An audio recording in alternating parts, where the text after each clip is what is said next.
श्रीमद् भगवद गीता के 18वें अध्याय का महात्म्य। श्री पार्वती जी ने कहा, भगवान आपने 17वें अध्याय का महात्म्य बतलाया, अब 18वें अध्याय के महात्म्य का वर्णन कीजिए। श्री महादेव जी ने कहा, गिरि नंदिनी चिन्मय आनंद की धारा बहाने वाले 18वें अध्याय के पावन महात्म्य को, जो वेद से भी उत्तम है, श्रवण करो।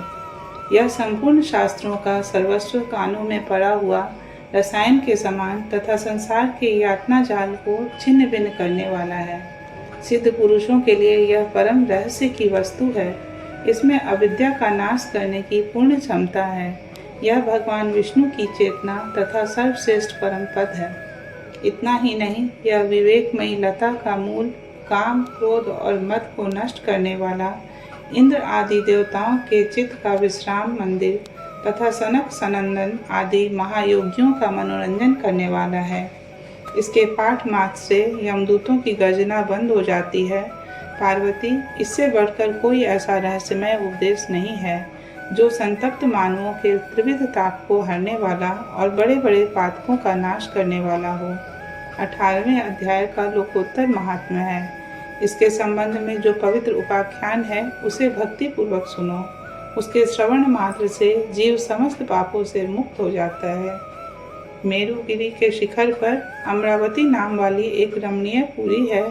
उसे पूर्व काल में विश्वकर्मा ने बनाया था। उस पुरी में देवताओं द्वारा सेवित इंद्र शची के साथ निवास करते थे। एक दिन वे सुखपूर्वक बैठे हुए थे।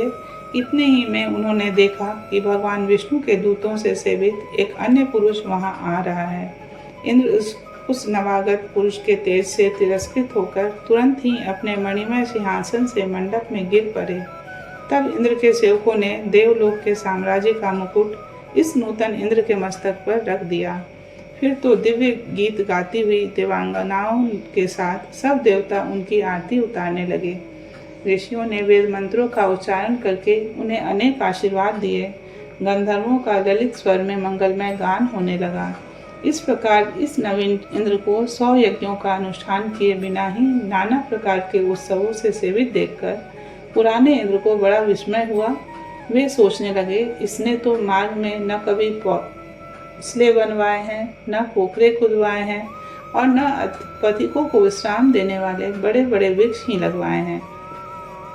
अकाल पड़ने पर अन्नदान के द्वारा इसने प्राणियों का सत्कार भी नहीं किया है।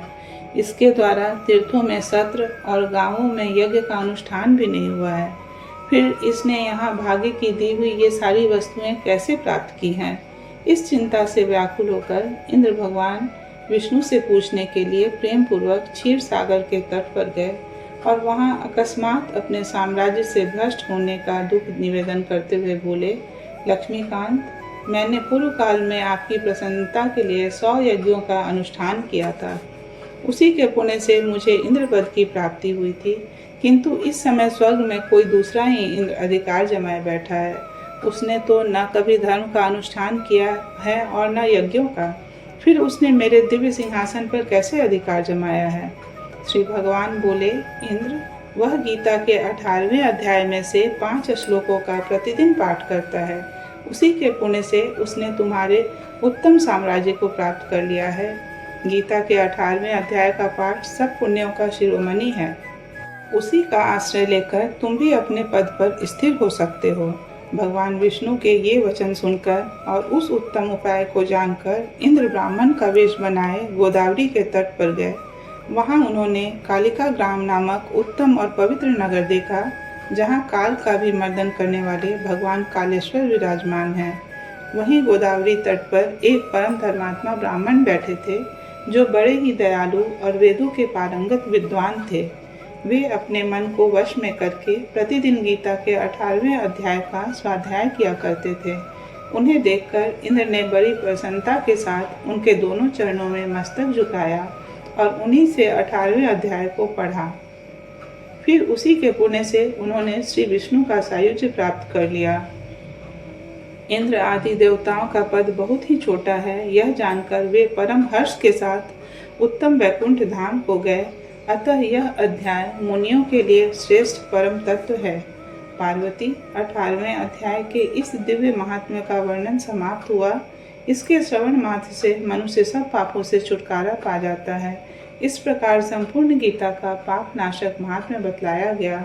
महाभागे, जो पुरुष श्रद्धा युक्त होकर इसका श्रवण करता है वह समस्त यज्ञों का फल पाकर अंत में श्री विष्णु का सायुज्य प्राप्त कर लेता है।